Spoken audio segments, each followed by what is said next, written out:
បងប្អូនការពិតទៅកម្ពុជារបស់យើងបាញ់ BM21 ត្រង់ទៅចំកងទ័ពថៃធ្វើឲ្យស្លាប់មួយក្រុមមកកងពលហ្នឹងគឺដោយសារតែបានរបាយការណ៍ពីខាងប៊ូខៅតាបងប្អូន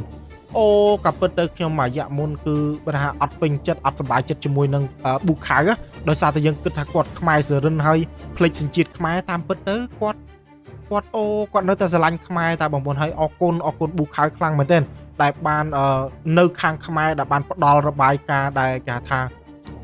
ចំតែម្ដងបងប្អូនដូចជា 3-4 កងពលហើយគឺចុចមកចំហ្មងគឺឲ្យរបាយការណ៍មកខាង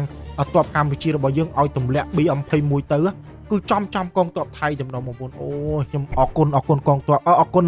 កងទ័ពកម្ពុជាហើយអរគុណដល់ប៊ូខៅដែលបានសហការគ្នាយ៉ាងល្អបងប្អូន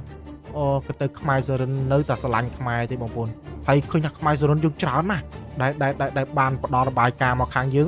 បាទខ្មែរសរិនច្រើនណាស់ដែលបានផ្ដល់របាយការណ៍ទាំងទាហានខ្មែរសរិនបងប្អូនទាហានខ្មែរសរិនក៏ផ្ដល់របាយការណ៍មកខាងយើងដែរបាទសុខចិត្តរត់រួចខ្លួនម្នាក់ឯងចឹងទៅ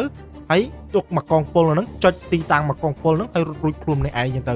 អូឃើញថា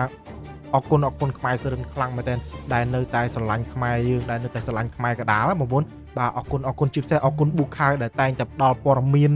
ជាក់លាក់នៃកងពលនៃកងទ័ពថៃបាទឲ្យមកកម្ពុជាអញ្ចឹងយើងសង្ឃឹមថាទ័ពរបស់យើងឲ្យតែមានប៊ូខៅឲ្យតែមានទ័ពខ្មែរសរិន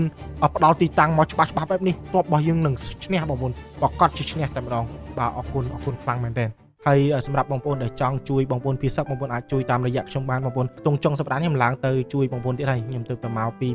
បន្ទាយមានជ័យនិងសៀមរាបយកជំនួយមួយចំនួនទៅជួយពួកគាត់បងប្អូនហើយ